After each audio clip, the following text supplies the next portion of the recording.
മാരണം ചെയ്യുന്ന പരിപാടി അത് മുസ്ലിമിനെ ചേർന്നതല്ല, അത് അവന്റെ ഈമാൻ തെറ്റിപ്പോകും. സ്വന്തം സഹോദരങ്ങളെ, കുടുംബങ്ങളെ, ബന്ധുക്കളെ, നാട്ടുകാരെ, കൂട്ടുകാരെ, അയൽവാസികളെയൊക്കെ നശിപ്പിക്കുവാൻ വേണ്ടി ഇത്തരക്കാരായ ആളുകൾ ചെയ്യുന്നതാകുന്ന കൂടോത്രങ്ങൾ തീർച്ചയായും നിനക്കോ നിന്റെ കുടുംബത്തിൽപ്പെട്ടവർക്കോ നിന്റേതാകുന്ന ആശ്രിതർക്കോ നിന്റെ തലമുറകൾക്കോ അതിന്റെ ഭവിഷ്യത്ത് വന്നു ചേരാതെ ഒരാളും മരിക്കില്ല.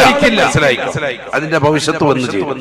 സ്വന്തം സഹോദരൻ നശിച്ചു കാണാൻ വേണ്ടി കുടുംബങ്ങൾ തന്നെ, സഹോദരങ്ങൾ തന്നെ അങ്ങോട്ട് പാരവണി പല നിലയ്ക്ക്. വാഴയ്ക്കകത്തുനിന്ന് കിട്ടുകയാണ് പല ഐറ്റം, പല തകിടുകളും മുടിയിടകൾ കൊണ്ടുവന്ന് കെട്ടിയിട്ട് വലിയ വിഷയമാണ്. അല്ലാഹു നമ്മളെ കാത്തു സംരക്ഷിക്കാൻ.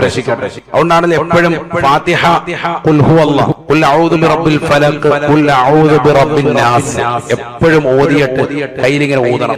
ഇശ്ഫി നടത്തുന്ന നീ ഷിഫിയാക്കുന്ന ഇതിലൊക്കെ അസിലുണ്ട്. അങ്ങനെ ഊതിയിട്ട് തല മുതൽ ഇങ്ങനെ കാലുവരെ തടവി വിടണം. ഫുള്ള് ഉറങ്ങുന്നതിന് മുമ്പൊക്കെ അങ്ങനെ ചെയ്യണം. എന്തെങ്കിലും ബുദ്ധിമുട്ടും ക്ഷീണമൊക്കെ വരുന്ന ആളുകൾ അവർ 5 വക്കത്ത് നിസ്കാരം കഴിഞ്ഞ് ഔറാദുകളൊക്കെ കഴിഞ്ഞ് എഴുന്നേൽക്കുന്നതിന് മുമ്പ്, മുസല്ലയിൽ എഴുന്നേൽക്കുന്നതിന് മുമ്പ് സഹോദരിമാരും സഹോദരങ്ങളൊക്കെ ഇങ്ങനെ ഒന്ന് ചെയ്തു നോക്കി.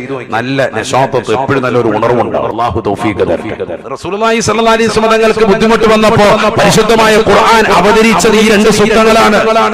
സൂറത്തുൽ ഫലഖും നാസും. നബി സല്ലല്ലാഹു അലൈഹി വസല്ലം ഓരോ ആയത്തങ്ങോട് ഓതുമ്പോൾ മാഷാ അല്ലാഹ് പ്രവാചകർക്ക് നല്ല ഉന്മേഷം വീണ്ടെടുത്തു എന്ന് എല്ലാ തഫ്സീറുകളിലും കാണാം.